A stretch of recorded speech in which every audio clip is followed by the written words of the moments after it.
चलिए जानते हैं आज के देश और दुनिया की सिलेक्टेड काम की और महत्वपूर्ण 50 बड़ी खबरों को सिर्फ 10 मिनट में। पर अभी तक आपने इस वीडियो को लाइक नहीं किया तो लाइक कर दीजिए।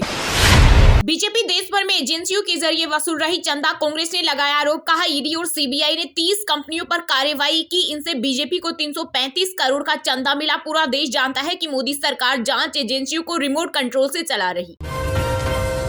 लोकसभा चुनाव की तारीख को लेकर आया बड़ा अपडेट। 13 मार्च के बाद किसी भी दिन हो सकता है डेट का ऐलान। 7 से 8 चरणों में हो सकते हैं इस बार के लोकसभा चुनाव।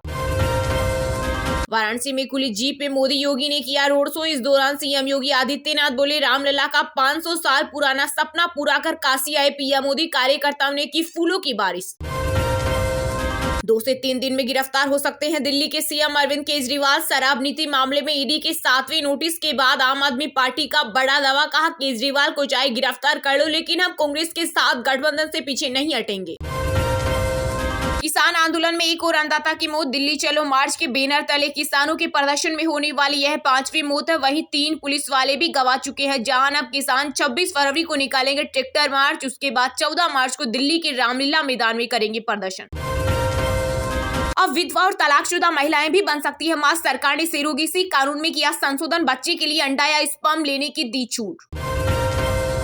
अगर जहाज डूबेगा तो हिंदू, मुसलमान और अमीर गरीब सभी लोग डूबेंगे। चुनावी रणनीतिकार प्रशांत किशोर ने बिहार के लोगों को चेताया। कहा, बच्चों के भविष्य के लिए सही उम्मीदवार चुने। अमीर लोग ये न सोचे कि वे प्राइवेट स्कूलों में बच्चों को पढ़ाकर उनका भला हो जाएगा।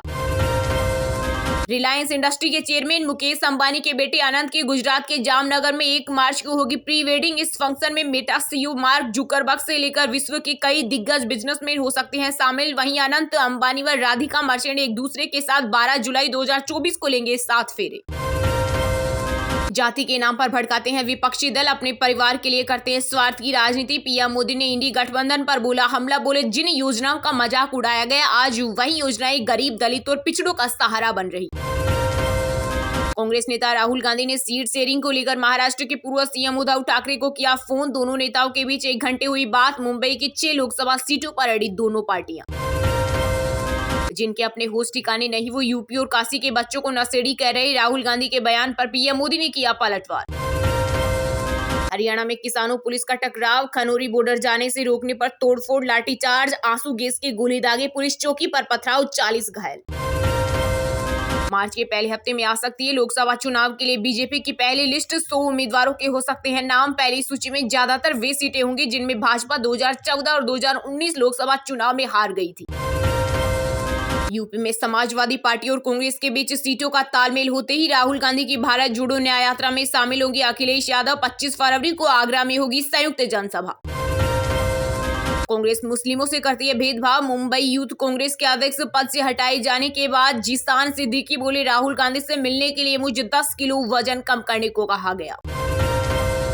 चंद्रमा के साउथ पोल पर उतरा पहला प्राइवेट स्पेसक्राफ्ट। अमेरिकी कंपनी ने रचा इतिहास। भारत के चंद्रयान 3 के बाद ऐसा करने वाला दूसरा देश बना।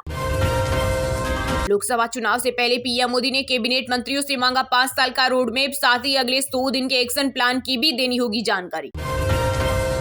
किसान आंदोलन ने बढ़ा दी दवाओं की किल्लत। पंजाब और हरियाणा में ट्रांसपोर्ट प्रभावित होने से कई जरूरी मेडिसिन की कमी से जूझने लगे अस्पताल। संदेशखाली मामले के चलते बंगाल में ईडी ने 6 ठिकानों पर मारा छापा। इधर फरार साजा शेख पर ठोका मनी लॉन्ड्रिंग केस। बीजेपी बोली, सिर्फ हमारे लिए धारा 144 लागू। मल्लिकार्जुन खड़गे इतने वरिष्ठ नेता, फिर भी उनके हाथ बंधे हुए। कांग्रेस नेता जिसान सिद्दीकी का बड़ा दावा। बोले, पार्टी में फैसले लेने की नहीं है उनको आजादी। बीजेपी बना दल बदलावों का अड्डा। एडीआर की रिपोर्ट के मुताबिक पिछले 10 साल में भाजपा ने 600 नेताओं को पार्टी में किया शामिल। फिलहाल 7 राज्यों में इन्हीं के पास कमान। मानहानि मामले में झारखंड हाईकोर्ट से राहुल गांधी को लगा बड़ा झटका। अमित शाह पर विवादित टिप्पणी के मामले में याचिका हुई खारिज। अब इस मामले में राहुल के खिलाफ निचली कोर्ट में चलेगा ट्रायल। सपा प्रमुख अखिलेश यादव ने बीजेपी पर साधा निशाना। बोले, ये वोट लूटने का काम करते हैं, चुनाव में इनको सबक सिखाने की जरूरत। कोलकाता हाईकोर्ट ने शेरनी का नाम सीता और शेर का अकबर रखने पर जताई आपत्ति। साथ ही बंगाल सरकार को विवाद से बचने के लिए दोनों का नाम बदलने का दिया आदेश। कहा, जानवरों के नाम भगवानों, राष्ट्र नायकों पर न रखें। मैतेई समुदाय को एसटी का दर्जा देने पर नहीं होगा विचार। मणिपुर हाईकोर्ट के फैसले से विवादित पेरा हटाया। पहले इसी आदेश पर भड़की थी हिंसा। महाराष्ट्र के पूर्व मुख्यमंत्री और शिवसेना के दिग्गज नेता मनोहर जोशी का निधन। 86 की उम्र में ली अंतिम सांस। राजकीय सम्मान के साथ किया गया अंतिम संस्कार। अमेरिका और भारत के संबंध होंगे और मजबूत। अगले सप्ताह 17 विश्वविद्यालयों की एक उच्च स्तरीय समिति भारत के 26 संस्थान का करेगी दौरा। पीएम मोदी ने बनास डेयरी सहित काशी को दी 13,000 करोड़ की विकास परियोजनाओं की सौगात। बोले ये प्रोजेक्ट पूर्वांचल के विकास को देंगे गति। दिल्ली में वाटर बिल सेटलमेंट पर कांग्रेस और आम आदमी पार्टी हुई साथ। सीएम अरविंद केजरीवाल का दावा, बीजेपी लोगों को राहत देने के खिलाफ, जबकि इसे लागू होने से 90% लोगों का बिल माफ हो जाएगा। आंदोलन के बीच हरियाणा के सीएम मनोहर लाल खट्टर ने किसानों को दिया बड़ा तोहफा। कर्ज का ब्याज और पेनल्टी माफ करने का किया ऐलान। साथ ही कहा शहीद सैनिकों के परिवारों को मिलेंगे 1 करोड़। दिल्ली, हरियाणा और पंजाब सहित उत्तर भारत के विभिन्न हिस्सों में फिर करवट लेगा मौसम। पश्चिमी विक्षोभ की सक्रियता के कारण कई राज्यों में बारिश का अलर्ट। आईएमडी ने दिया बड़ा अपडेट। बीजेपी में शामिल होने की अटकलों के बीच पूर्व सीएम कमलनाथ ने एमपी की जनता के नाम जारी किया संदेश। राहुल गांधी का साथ देने की अपील की। कहा देश में हो रहे अन्याय, अत्याचार और शोषण के खिलाफ राहुल गांधी सड़कों पर उतरे हुए हैं और अब उनका साथ देने का समय। सरकार ने 108 मजारों को तोड़कर मंदिर का कराया जीर्णोद्धार। गुजरात के गृह मंत्री हर्ष सांघवी विधानसभा में बोले, राज्य के हर कोने में घूम रहा सीएम भूपेंद्र पटेल का बुलडोजर। हफ्ते की आखिरी कारोबारी शेयर बाजार में मामूली गिरावट देखने को मिली। दिन भर कारोबार करने के बाद निफ्टी 4 अंक की गिरावट के साथ 22,212 के स्तर पर हुआ बंद। वहीं सेंसेक्स में भी 15 अंक की गिरावट रही। ये 73,142 के स्तर पर बंद हुआ।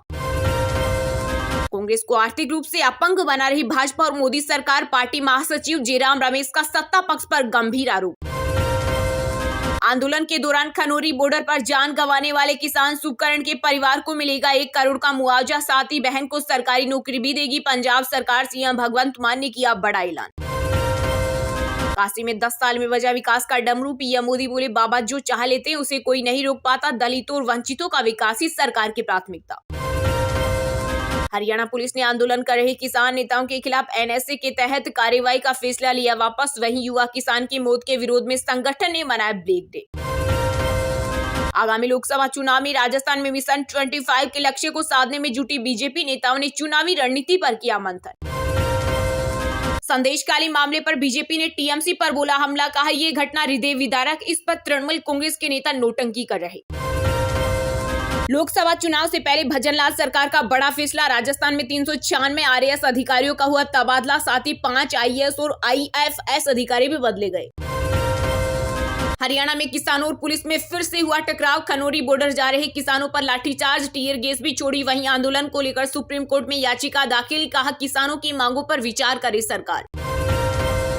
इंडिया के किसान आंदोलन ने यूके का बढ़ाया सियासी तापमान। ब्रिटिश संसद में सिख एमपी तनमनजीत सिंह ने उठाया सवाल। कहा किसानों की अभिव्यक्ति की आजादी की सुरक्षा की जानी चाहिए। साथ ही किसानों के विरोध से जुड़े अकाउंट और पोस्ट को निलंबित करने के भारत सरकार के आदेशों का भी किया जिक्र। वाराणसी से अजय राय, बाराबंकी से तनुज पूनिया, गाजियाबाद से डोली शर्मा। आगामी लोकसभा चुनाव में यूपी की 17 सीटों पर दिग्गजों को उतारने की तैयारी में कांग्रेस। लोकसभा चुनाव 2024 के लिए भाजपा ने अपना कैंपेन एंथम किया रिलीज। दिल्ली के भारत मंडपम में हुई पार्टी की नेशनल काउंसिल मीटिंग में फिर एक बार मोदी सरकार कैंपेन का गीत 24 भाषाओं में किया गया लॉन्च। पश्चिम बंगाल में सीएम ममता बनर्जी ने कांग्रेस को 2 लोकसभा सीटों पर चुनाव लड़ने का दिया ऑफर, जबकि मेघालय और असम में टीएमसी एक सीट पर लड़ेगी चुनाव। गूगल एआई जेमिनी पर गलत जानकारी देने का आरोप। आईटी मिनिस्टर बोले पीएम मोदी के बारे में फेक सूचना दे रहा है, यह आईटी एक्ट के खिलाफ। आसाम राजस्थान जाएंगे सीएम मोहन यादव। पुष्कर में बेटे की शादी की रस्में शुरू। भारत जल्द बनेगा दुनिया में 3रे नंबर की आर्थिक ताकत, छत्तीसगढ़ में बोले गृह मंत्री अमित शाह। साथ ही कहा कश्मीर में सालों से परेशान करने वाला 370 का नासूर हमने खत्म किया। चलिए अब जानते हैं जो आम आदमी के काम की और फायदेमंद खबरें हैं उनको विस्तार से। पर इससे पहले अभी तक आपने इस वीडियो को लाइक नहीं किया तो लाइक कर दीजिए। लोकसभा चुनाव की तारीख को लेकर आया बड़ा अपडेट। 13 मार्च के बाद किसी भी दिन हो सकता है डेट का ऐलान। 7 से 8 चरणों में हो सकते हैं इस बार के लोकसभा चुनाव। जी हां, आगामी लोकसभा चुनाव की तारीखों को लेकर बड़ा अपडेट सामने आया है। सूत्रों के हवाले से मिली खबर के अनुसार चुनाव आयोग 13 मार्च के बाद किसी भी दिन लोकसभा चुनाव की तारीखों का ऐलान कर सकता है। 2024 के लोकसभा चुनाव 7 से 8 चरणों में हो सकते हैं। चुनाव आयोग के सूत्रों ने कहा कि आयोग आम चुनाव की तैयारियों का आकलन करने के लिए कई राज्यों का दौरा कर रहा और एक बार यह पूरा होने के बाद तारीखों की घोषणा की की जाएगी। केंद्रीय चुनाव निकाय के अधिकारी अभी तमिलनाडु का दौरा कर रहे हैं, जिसके बाद उत्तर प्रदेश और जम्मू कश्मीर का दौरा किया जाएगा। आयोग पिछले कुछ महीनों से तैयारियों का आकलन करने के लिए सभी राज्यों के मुख्य निर्वाचन अधिकारियों के साथ नियमित बैठकें कर रहा है। वहीं अधिकारियों ने बताया कि चुनाव आयोग इस साल चुनाव के सुचारू संचालन के लिए विशेष रूप से आर्टिफिशियल इंटेलिजेंस का उपयोग करने की योजना बना रहा है। सोशल मीडिया और डिजिटल प्लेटफॉर्म पर गलत सूचनाओं को चिन्हित करने और हटाने के लिए ईसीआई के भीतर आर्टिफिशियल इंटेलिजेंस के लिए एक विभाग भी बना सकता है। चुनाव के दौरान सोशल मीडिया पर झूठी और भड़काऊ सामग्री को हटाने का काम तेजी से किया जाएगा और यदि कोई पार्टी या उम्मीदवार नियमों का उल्लंघन करना जारी रखता है तो आयोग कड़ी कार्रवाई करने के लिए तैयार है, जैसे कि सोशल मीडिया प्लेटफॉर्मों के खातों को निलंबित करने या उन्हें ब्लॉक करने के लिए कहना। पीएम मोदी ने बनास डेयरी सहित काशी को दी 13,000 करोड़ की विकास परियोजनाओं की सौगात। बोली ये प्रोजेक्ट पूर्वांचल के विकास को देंगे गति। जी हां, प्रधानमंत्री नरेंद्र मोदी ने अपने संसदीय क्षेत्र वाराणसी में 13,000 करोड़ रुपए से अधिक की 35 परियोजनाओं का उद्घाटन और शिलान्यास किया। एक आधिकारिक बयान के अनुसार इन परियोजनाओं में कई सड़कें, रसोई गैस बोटलिंग प्लांट, दूध प्रसंस्करण यूनिट और बुनकरों के लिए रेशम कपड़े की छपाई का सामान्य सुविधा केंद्र शामिल है। वाराणसी के कपड़ा क्षेत्र के लिए प्रधानमंत्री मोदी ने राष्ट्रीय फैशन प्रौद्योगिकी संस्थान की आधारशिला रखी। इसके अलावा उन्होंने बनारस हिंदू विश्वविद्यालय में एक नए मेडिकल कॉलेज और नेशनल सेंटर फॉर एजिंग की नींव भी रखी। इस दौरान अपने संबोधन में पीएम मोदी ने कहा कि आप लोगों के परिश्रम से आज काशी को नित्य नूतन बनाने का अभियान लगातार जारी है। प्रधानमंत्री ने कहा कि ये प्रोजेक्ट काशी के साथ साथ पूर्वांचल के पूर्वी भारत के विकास को गति देंगे। उन्होंने कहा काशी के अपने परिवारजनों के जीवन को बेहतर बनाने के लिए हम प्रतिबद्ध हैं। वहीं पीएम मोदी ने विपक्षी दलों पर निशाना साधते हुए कहा कि दशकों के परिवारवाद, भ्रष्टाचार और तुष्टीकरण ने यूपी को विकास में पीछे रखा।